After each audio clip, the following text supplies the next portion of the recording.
નમસ્કાર વિદ્યાર્થી મિત્રો, કેમ છો? આનંદમાં? ખૂબ સુંદર.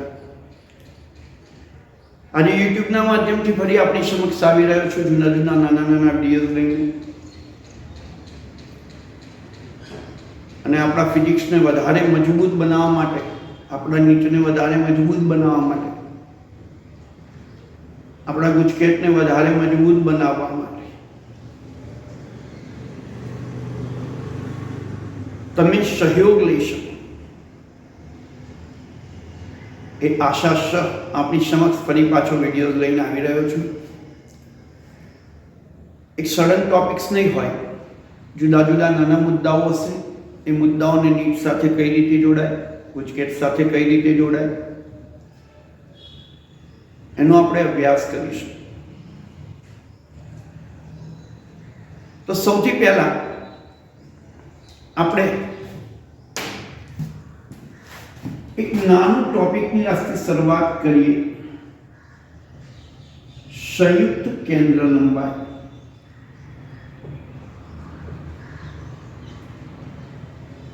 સંયુક્ત કેન્દ્ર લંબાઈનું મીનિંગ શું છે? કે આપણે કોઈ બે લેન્સને એકબીજાના સંપર્કમાં રાખીએ અને એના સંપર્કમાં રાખ્યા પછી જે સંયોજન બને, એ સંયોજનની નવી કેન્દ્ર લંબાઈ કેટલી થાય, એનો અહીંયા અભ્યાસ. એટલા માટે આપણે એની વિશિષ્ટ કેસની ચર્ચા કરીશું. દાખલા તરીકે મારી જોડે F1 કેન્દ્ર લંબાઈ વાળો પાતળો બહિર્ગોળ લેન્સ છે અને F2 કેન્દ્ર લંબાઈ વાળો પાતળો અંતર્ગોળ લેન્સ છે જેની કેન્દ્ર લંબાઈ -f2 છે. અને નેચરલી તમે જાણો છો કે બહિર્ગોળની કેન્દ્ર લંબાઈ ધન હોય, અંતર્ગોળની કેન્દ્ર લંબાઈ ઋણ હોય. હવે અમે એકબીજાને સંપર્કમાં રાખીને સંયોજન કર્યું છે. હવે આપણે સંયુક્ત કેન્દ્ર લંબાઈનું એક સૂત્ર જાણીએ છીએ. 1/f બરોબર 1/f1 plus 1/f2. This is our former theories. પરંતુ દીકરાઓ, આની કેન્દ્ર લંબાઈ ઋણ છે, એટલા માટે હું આને 1/f બરોબર 1/f1 minus 1/f2.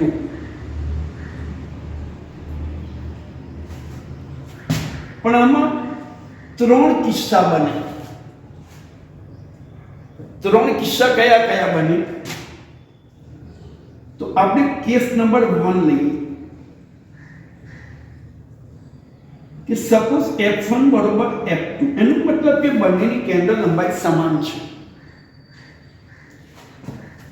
તો તમે મેથેમેટિકલી સમજી શકો છો 1/f બરોબર 0 થશે. આ f1 ની જગ્યાએ f2 મૂકી દો તો 1/f1 minus 1/f1 તો 0. તો f બરોબર ઇન્ફિનિટી થાય દીકરાઓ.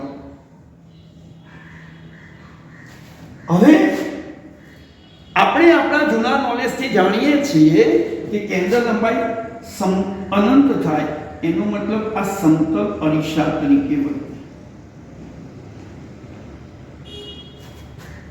It's act as a plane mirror. પણ brothers and sisters, case number 2 માં કામ કરીએ.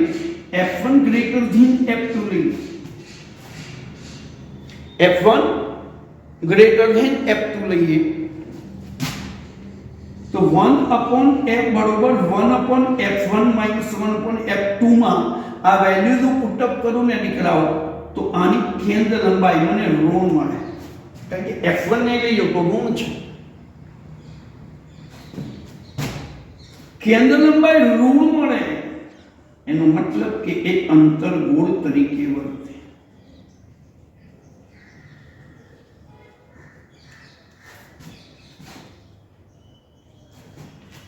Case number 3, f1 less than f2. f1 less than f2.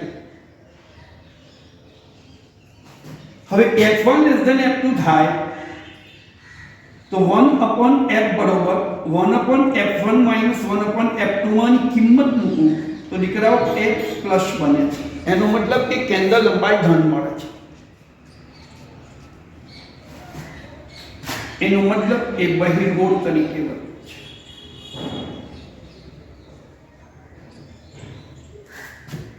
તમે સમજી શકો છો કે આ કિસ્સામાં સંયોજન જુદી જુદી રીતે વર્તે. હવે તમારી યાદ રાખવાનું થોડુંક એક ટ્રીક છે કે જેની કેન્દ્ર લંબાઈ વધારે હોય ને એના વિરોધાભાસમાં એ વર્તે.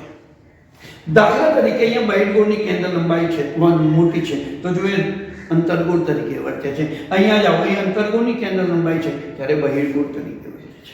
એનો મતલબ કે જ્યારે કોઈ કેલ્ક્યુલેશન આવે, આપણે કોઈ શોર્ટ ટ્રિકથી ગણતા હોય ત્યારે આપણને યાદ રહેવું જોઈએ કે જેની કેન્દ્ર લંબાઈ વધારે છે એનાથી વિરોધાભાસમાં એનું બિહેવિયર હશે.